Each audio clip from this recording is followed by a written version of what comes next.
শ্রীপুরে সপ্তম শ্রেণীর ১৩ বছরের ছাত্রীকে ধর্ষণের দায়ে শিক্ষক গ্রেপ্তার। শ্রীপুরে সপ্তম শ্রেণীর ছাত্রীকে ধর্ষণের দায়ে অভিযুক্ত শিক্ষক আরিফ মিয়াকে আটক করেছে শ্রীপুর থানা পুলিশ। বর্তমানে ওই ছাত্রী পুলিশ হেফাজতে রয়েছে। বুধবার ২ জুলাই গাজীপুরের শ্রীপুর উপজেলার তেলেহাটি ইউনিয়নের মুলাইদ গ্রামের রঙিলা এলাকায় এ ঘটনা ঘটে। অভিযুক্ত আরিফ মিয়া মুলাইদ গ্রামের কামাল মিয়ার ছেলে এবং Mulaid Ayesha pre cadet and high school ও তালিমুল কুরআন আন্তর্জাতিক বালিকা বিদ্যালয়ের সহকারী শিক্ষক। এ বিষয়ে শ্রীপুর থানার ওসি মোহাম্মদ আব্দুল বারিক জানান, গোপন সংবাদের ভিত্তিতে শিক্ষক আরিফ মিয়াকে আজ সকালে গ্রেফতার করা হয়।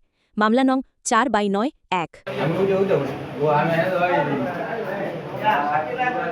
ক্যাডেট অ্যান্ড হাই স্কুলের একজন শিক্ষক, তার নাম আরিফ মিয়া।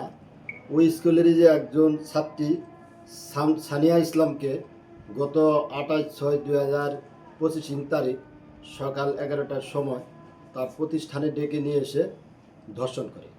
উক্ত ধর্ষণের পরিপ্রেক্ষিতে ভিকটিমের দাদা থানায় এসে অভিযোগ দায়ের করিলে উক্ত অভিযোগের প্রেক্ষিতে আমরা বিভিন্ন স্থানে অভিযান করিয়া ওই আরিফ মিয়াকে গ্রেপ্তার করি। তাকে থানায় নিয়ে আসা হয়। তার বিরুদ্ধে নারী ও শিশু নির্যাতন দমন আইনে একটি মামলা রুজু করা হয়েছে। তাকে বিজ্ঞ আদালতে সুবদ্ধ করা হয়েছে। আরিফ মিয়াকে জিজ্ঞাসাবাদে সে তার সত্যতা প্রকাশ করেছে এবং এই ধর্ষণের বিষয়টি স্বীকার করেছে। এর সাথে আরো কেউ জড়িত আছে কিনা সে ব্যাপারে কিছু বলেছে?